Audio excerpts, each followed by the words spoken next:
Good evening, everybody. Just waiting a couple of seconds so everybody can join. Thank you for joining us this evening. Well, welcome to the first town hall of 2026 for Kemper Cognitive Wellness. Tonight, we'll be highlighting accomplishments in the fight to address cognitive decline and sharing our newest services and how our approach is impacting our clients' lives and making a difference. This webinar is for you. This town hall is for you. So we welcome all of your comments and questions. So please feel free to type your questions in the Q&A as we go along, and we'll do our very best to address all of them. And with that, I'd like to welcome our CEO and founder, Kristen Kemper. Thank you, Val. Welcome, everyone. As you know, Kemper Cognitive Wellness is very personal to me and my family, and we've experienced dementia from all sides. In 1999, we opened our first Kemper House in Strongsville, which was exclusively focused on improving the lives of those living with Alzheimer's and dementia. It was almost unheard of at the time.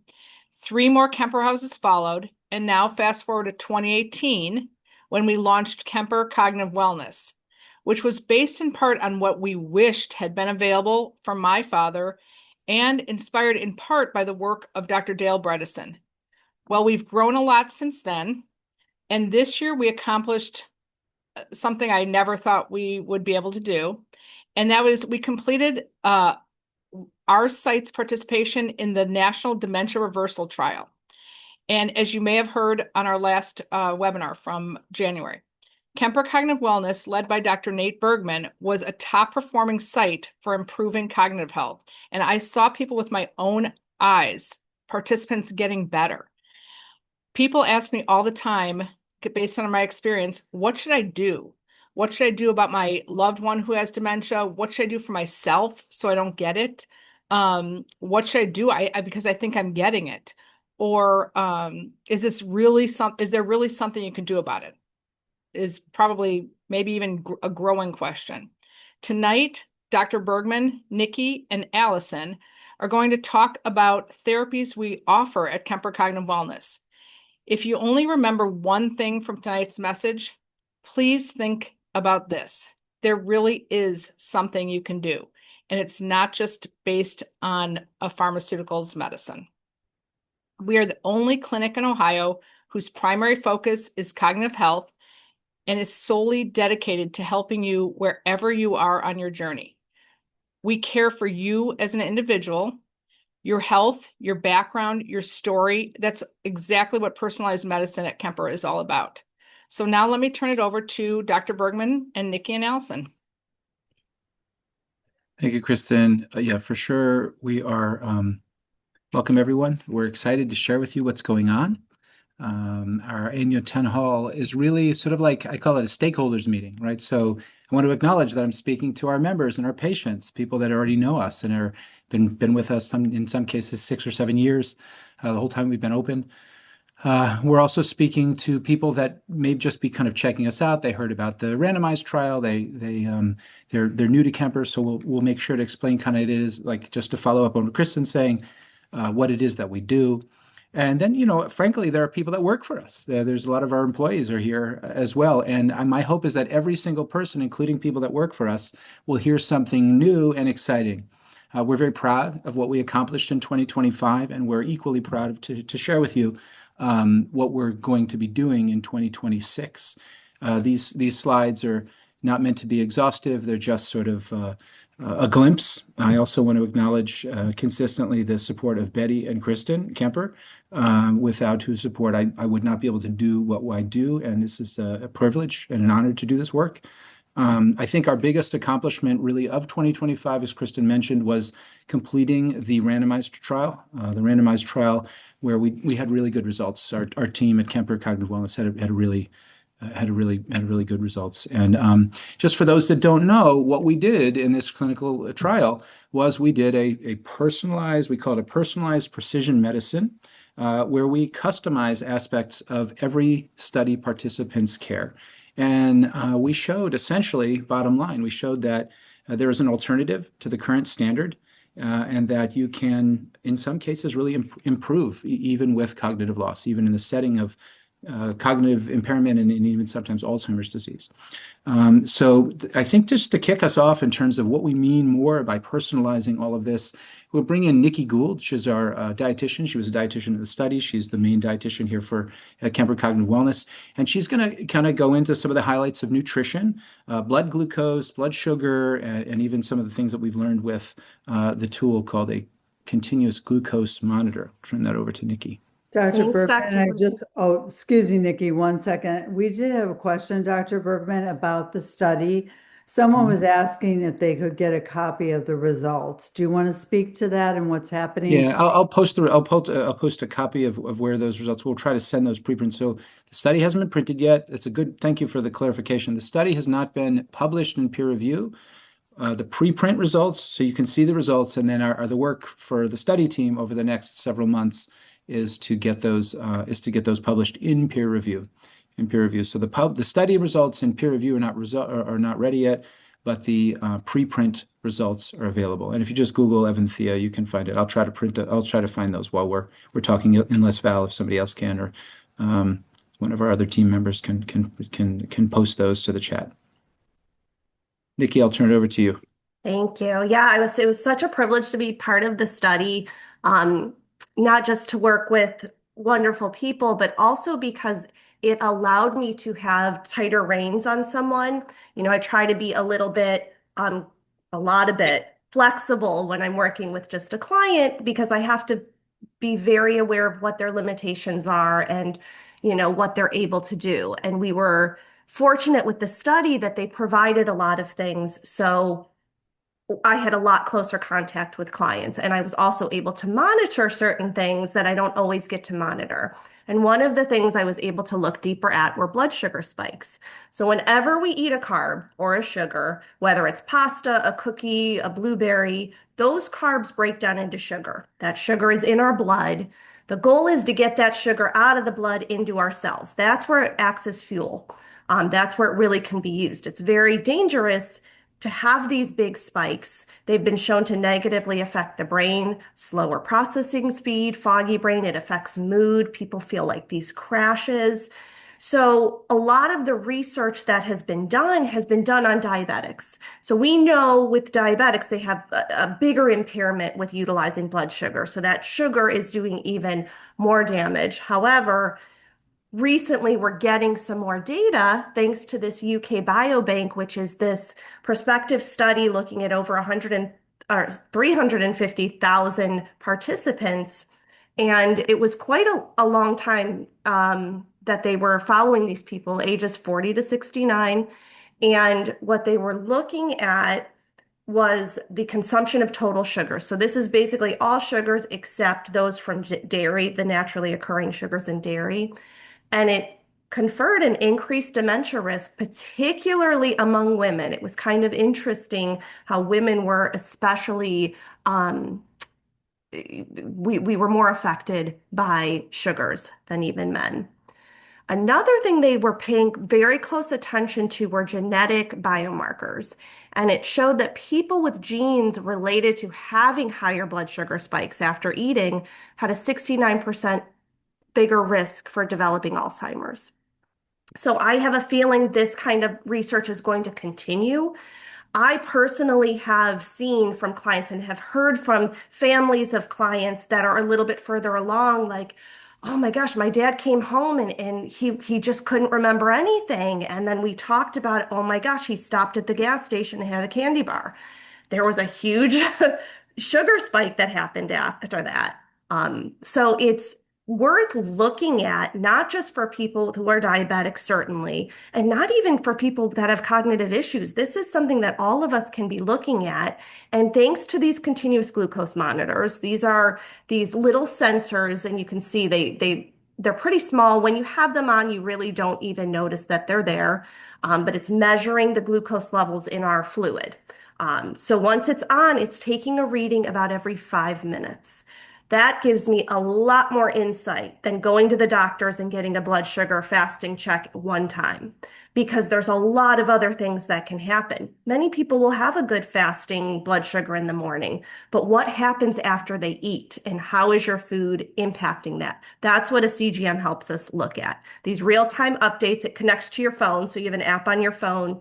You want to stay within about 20 feet of your phone. So that's the only kind of, I don't know, I guess challenging part is just making sure that that stays connected. But really, once it's on, it lasts about 2 weeks, and then you just take it off. You shouldn't even feel it. I want to share with you just some results. So this is an example of from 12 a.m. to 12 a.m. So in an entire day, this is one day that we're looking at. I know it looks like a lot of stuff. So if you look at this chart, you can see when this person had breakfast because we see a spike around 9 a.m. That's breakfast. We see another one around noon. And then we see one, this person had a little bit of an earlier dinner around 4:30, 4 o'clock. Actually, around 3 o'clock, we start to see this big spike. This is a really high spike, and then you could see it comes kind of crashing down. And if you can go to the next. So here's another example, another day. You could see things are much more stable. We don't see huge roller coasters up and down. We see more kind of rolling hills, a little bit more stability. And why I wanted to share this is the same person. It's not like one is a diabetic and one isn't, or one is, this is just different days. They just chose to eat different foods. So you can see on a day-to-day impact that blood sugar spikes can change and they can really affect us if we're not paying attention. Go ahead to the next slide. So here's another person. This is the same person again. You see on this one where that yellow circle is on the top graph, that was dinner. That was a pretty big spike, going over the 180 mark again. It's not what we want to happen. Big crash afterwards. So this was from pizza. This person loved pizza. They didn't really want to give it up. Sometimes it's not about giving things up. It's what can we do to combine with that? And one of the big helpers to have before you eat something that's going to be a little more starchy or have more carbs is to eat fiber. This person had a really good salad full of like dark leafy greens and other vegetables with their pizza. So they still got their pizza, but you can see on the bottom chart when they had that salad before, there was much less of a spike, which hopefully will translate to them having, better brain health, not having energy crashes, and better metabolic support. So fiber is a real key. This is one of these things that I look at. I know it sounds like not incredibly earth-shattering to talk about fiber, but we're supposed to get over 30 grams a day. Americans are getting about 14 grams, and I will go right along with that opinion when I look at people's food diaries all day. And it's about 10 grams, 14 grams. A lot of plant foods have a lot of value. And so no matter what diet I put someone on, there's going to be a fiber component to it. There's going to be non-starchy vegetables. We can't always do beans. Sometimes we don't do beans, but there's plenty of other places to get fiber. So these are just some examples of some high fiber foods that I hope everyone includes in their diet. Thank you, Nikki. Thank you, Nikki. That's Thank so. I mean, what Nikki's showing you, and really you'll hear as a theme, is that everybody's got like sort of their own personal journey, right? Everybody's, like, and the advantage that we had in the randomized control trial is that we were really able to look under a microscope in a way that we can't always with every single person in clinic because of the way that the trial was designed. We were forced to do that, and it was sort of an amazing thing. And now everybody. Oh, I should say, can I say one more thing? I'm sorry to interrupt. They do have CGMs available over the counter. You don't need a prescription anymore, but I still encourage you to work with a practitioner if you're using a CGM or a dietitian. You're welcome to come and work with me. I would love to talk to you about that because I will have some more insights. I will maybe see things and help kind of correct things that you may not know about. So I just wanted to throw that out there that they are available, but I would still encourage you to work with someone that kind of knows what they're doing.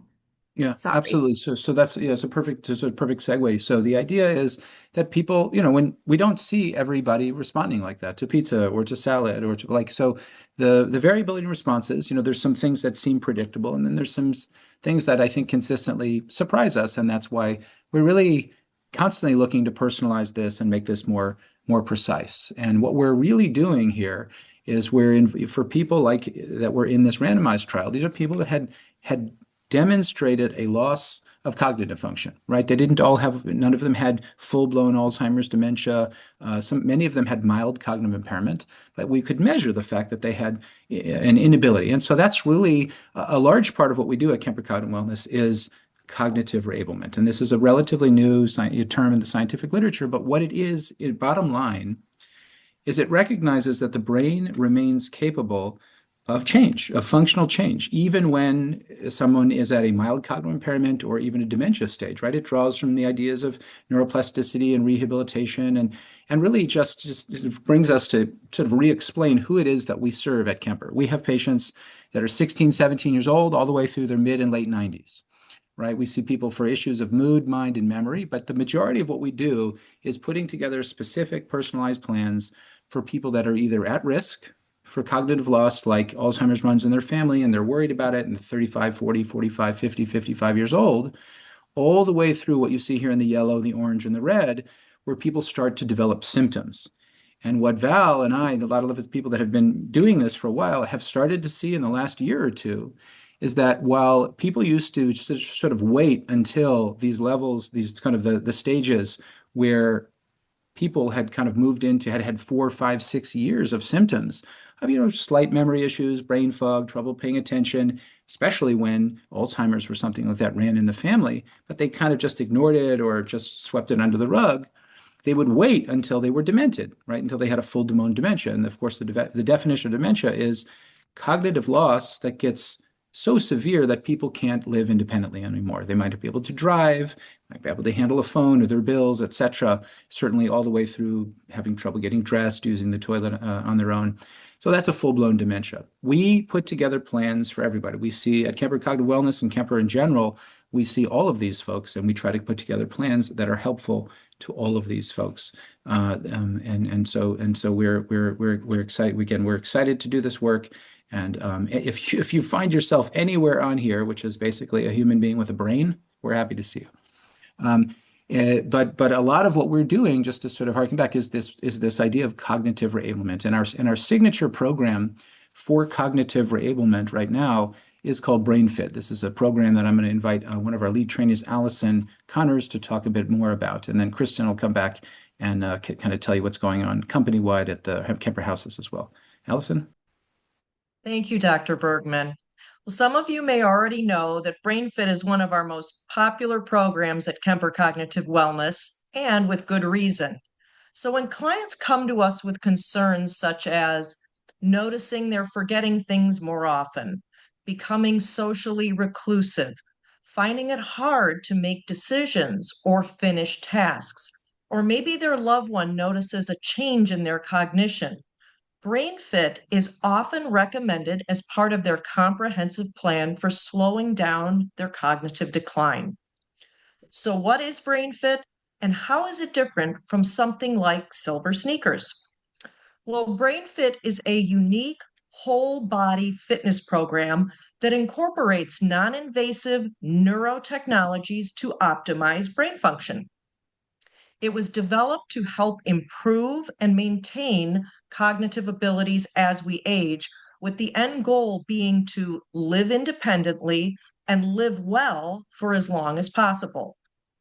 Now, BrainFit is held from Monday through Friday, 10 to 12 p.m., and it incorporates the pillars of wellness and evidence-informed interventions that promote the ability to create new neural connections and enhance cognition.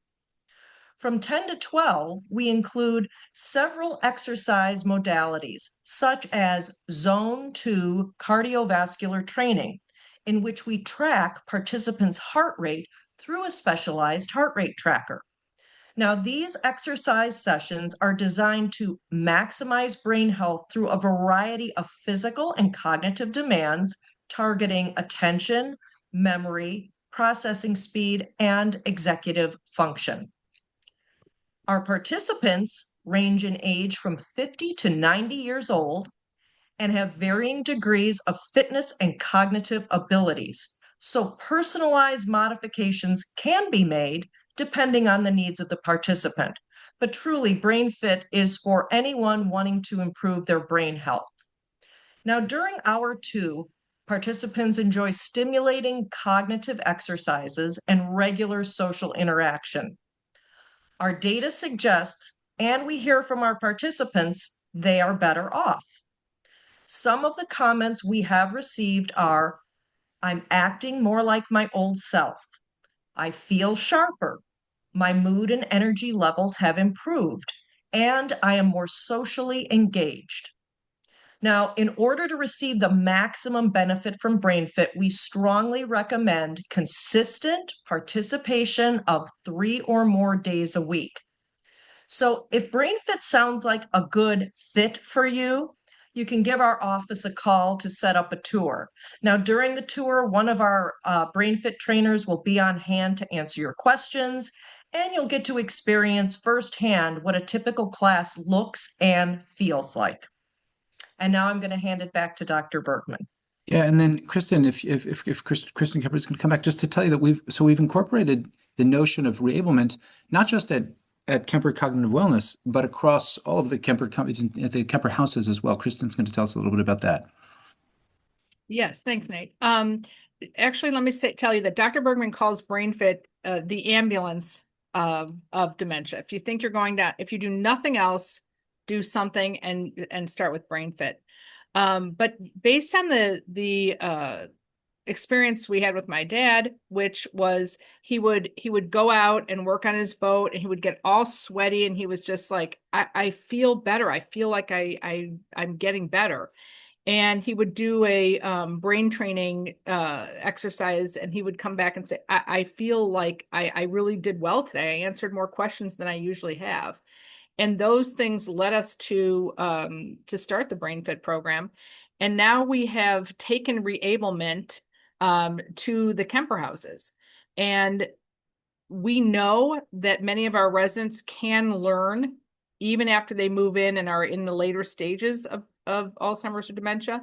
And they learn where their room is. They learn who they sit with at the dinner table. They learn who has their baby doll or their cat. And they even learn to recognize like voices.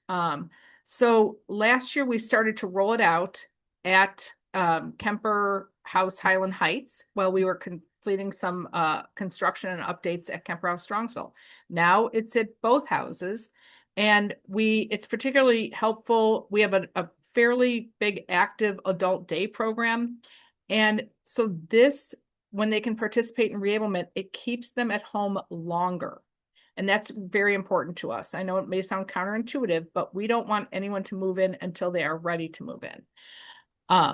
So it's been an exciting journey. It's very different. It's a complement to our life enrichment programs. But it's hopefully it'll catch on, and you'll be hearing in a few years, gosh, I think Kemper started reablement at their houses. And it's true. I really want to elevate long-term care. For sure. That's a goal we share, for sure. So, I think one of the themes hopefully you're seeing is that there's this sort of a theme of what we're doing together, right? There's a community that's building. I think you'll see more and more things coming out this year, throughout the course of the year, that really gives you a sense that people that come, members, patients, participants, are really becoming part of something that they need. And I think a couple of years ago, myself and Bob V, who's out there, who's a patient, really felt like there was a piece that was missing. We saw this then really reinforced in our randomized trial, where, I can start making changes, whether that's eating or nutrition or brain health or some of the other things that you'll see, taking supplements, taking medications, etc.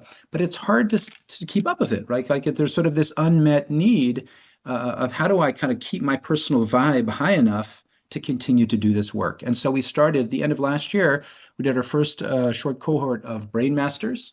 We did it for a couple months and had some nice, set a nice experience. And then, so this is led by our coaches. So these are two participants that are patients that are doing really, really amazing things. Bob himself and then Francis both have unique life experiences, and they are our peer coaches in this support group. And so we're trying to put together all the things that are kind of at the core of what would help someone cognitively, but then do it in a fun, exciting, and focused way. So we can sort of all raise we call this the focusing on our own preferred present, our own preferred present. And so if you're interested in participating in that, right now we have a group, I think 16, 17 people that's active, that's rolling in at Rocky River at our headquarters.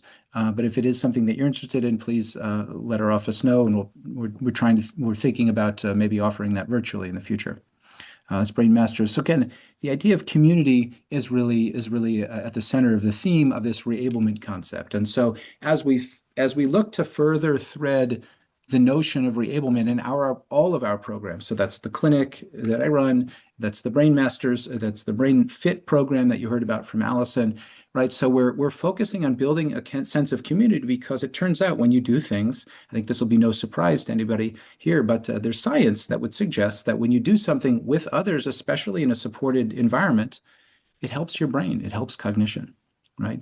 We're also focusing directly on senses, right? Senses themselves. In the past years, we've talked about hearing, we've talked about vision and some of the things we're doing there. I think you'll look for further content, another webinar probably later this year to learn more about how we're focusing on assessments and interventions to stimulate smell or olfaction. So there's plenty going on there as well. And some of you that are patients already know some of the things that we've been doing because you've been doing them. And that's fairly recent. And then the last thing that's sometimes a little harder to describe, but the sense of touch is also a way to stimulate cognition. So feeling in general, so that could be as simple as touch. It could be something like proprioception, which is training our own awareness in space. For a lot of people, one of the first things they notice about cognitive loss is familiar routes and things, driving routes and stuff. They're a little confused, or they're relying more on a GPS. So that sometimes can be some of the first symptoms that go. So training those abilities is important. And lastly, this idea of interoception, or building an interoceptive awareness, that might be a new term for many of us. That's the nervous system's sense of what's going on internally. And this, in this sort of scientific literature, the classic experiment is if you close your eyes, can you feel your own heart beating accurately, right? And so when we've chosen to focus on that, as we've chosen to focus on that, when people focus on that, so that might be diaphragmatic breathing, might be increasing parasympathetic tone and focusing on the vagus nerve, heart rate variability training, etc. But it turns out that mental health and brain health improve, right? So you'll see more of an emphasis on that in some of our programs as well. Another thing that we really are focusing on, I think we told you last year at our webinar in January of 2025. It turns out that detoxification in its many and varied practices are effective. They're quite effective, actually, in many cases to lessen or ameliorate people's cognitive symptoms. So we're really going to put a greater emphasis on this idea of detoxification, lymphatics drainage, and I want to just have a shout out to Noreen. If you're out there, you know who you are, for turning me on to some of the new literature and some of the surgeries that are actually going on that kind of opened my mind to a whole world of what's possible in terms of the lymphatics system. So the lymphatic system is a special part of the circulation system, the circulatory system, that helps drain and helps the body detoxify. And I think at some level, it's pretty simple, right? You get your tissues moving, you get fluids moving through the energy centers, joints, and the spine, and for the most part, people will get better, or at least slightly better. Now, the brain itself has a separate drainage system called the glymphatics system. So it's like lymphatics with a G at the beginning. And for that, it turns out, for that to drain properly, there's sort of a series or a sequence of events that have to go correctly.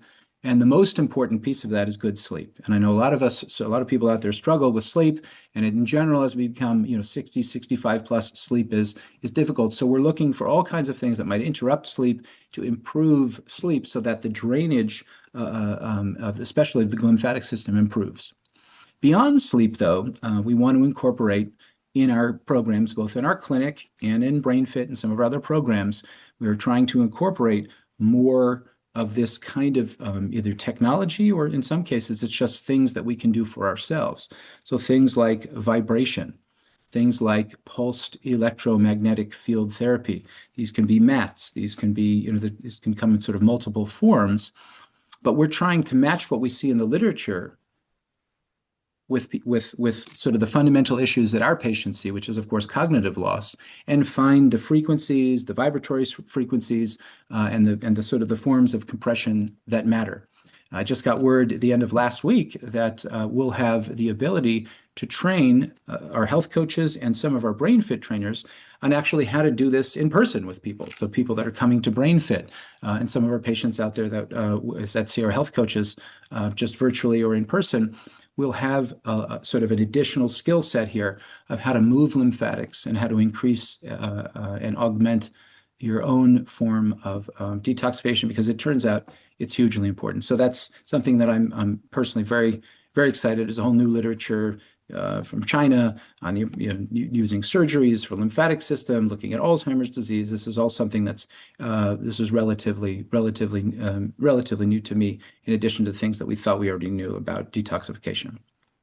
The last big thing that I want to mention that happened, sort of as a follow-up from last year and on into 2026 is, in January of last year, we started to tell you that we're going to do more in the realm of light, with light and pulse electromagnetic field stimulation. So we call this the general sort of title of this is neuromodulation. So these are things that are non-invasive. You don't have to go into the brain, do any kind of neurosurgery, but we can do it in a non-invasive way.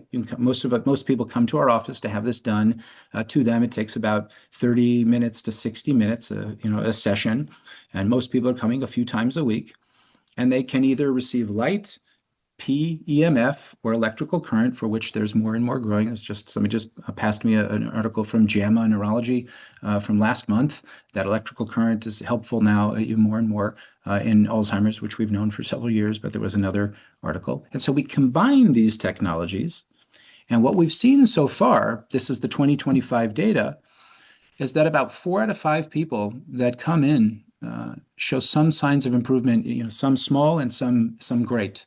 We're also proud to say that we had started a concussion clear program. So people that are not necessarily my patients, hadn't seen the clinic, will just hear that we have a concussion program suppose of a post-concussion.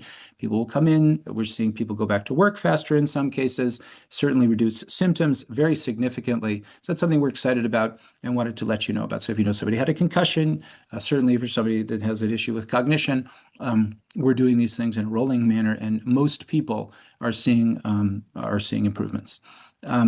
One other potential new thing that we're looking at for 2026 is how to make these results even better and more personal. And for that, we currently, this is not the place, we might do another webinar on this later this year, but we are going to do we're going to figure out how to do our brain maps that we do, our QEEG brain maps, using some new software in a more kind of personalized way, where we can predict how some of these non-invasive neuromodulations sort of tools will flow across someone's brain. So we can combine something called ERPs, evoked response potentials, with some new AI, and hopefully we should be able to predict the way that these interventions will behave in a specific individual and get better results. So that's something, again, we're excited to tell you about and hope to have at some point here in 2026. For the last bit, I'm going to turn it back over to Kristen to tell you some of the other expanding services we got going on. Okay, and I'm going to first let Nikki answer a question in the questions. Okay. Nikki, what are your thoughts about athletes who have elevated A1C levels? Is this primarily from cortisol as well as sugar snacks for long-term training or events? Is this problematic for them long-term? So this is probably going to be someone that's doing much more intense training than I think most of us are doing. So more your competitive athletes or someone that's training for something, marathoners, that kind of a thing. So there's a bit of a paradox with that group of athletes where intense training can elevate your cortisol and your adrenaline, and that could actually raise your blood sugar. Sometimes athletes that are training for a long time or really intense don't take enough time to recover and they don't fuel properly, meaning they're not eating enough. And believe it or not eating enough when you're working out that amount can affect your blood sugar. It causes like this false blood sugar spike. So it could be stress, it could be lack of recovery, looking at iron deficiency, because some athletes, especially runners, can have a higher turnover of the lifespan of their red blood cells, and this could contribute to having higher A1C. So I think there's a different threshold that you may look at, but I wouldn't say this would always be true for someone that's doing a, 30-minute yoga class or something like that. This is more your intense athletes.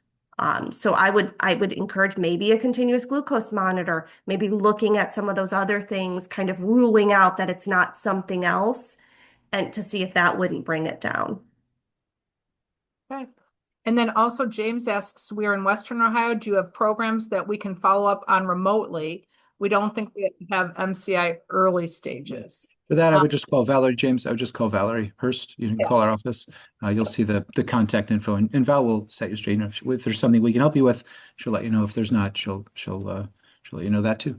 We also have a virtual brain boot camp, which is a part of a reablement program, the dual tasking part, which is online 3 times a week. And you actually get the classes emailed to you, or, the films emailed to you. So you can do them live, or you can do them anytime you're able to do so. And that you can register for on our website under store, and it's called Brain Boot Camp. And the pricing and everything is there, and it's on a monthly basis. Yeah. Thank you. So these are services we are planning to offer this year.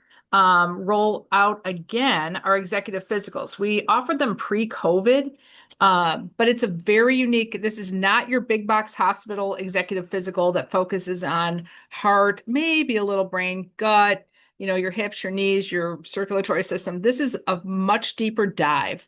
And we look at the whole person. As I said, we focus on the brain, which is the only thing you cannot properly function.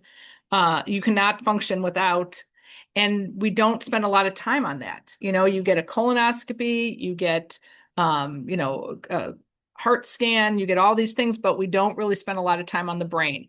So I strongly encourage you to check that out when we roll that out. And then we'll have more options for family support. We see people at all stages contacting us for, again, what do I do? This is where I'm at, or can you help? And so we'll have more options for family support. Some can be virtual. And then we're hoping to get into hyperbaric oxygen. Nate, do you want to say anything about that real quick? About the benefits? I mean, hyperbaric oxygen. So when we pick something, we explained this last year. So when we pick something here, we're trying to pick something that is reasonably safe and also follows the mechanisms that are causing the issues that most of our people see. And so one of the most important things is to improve blood flow, right?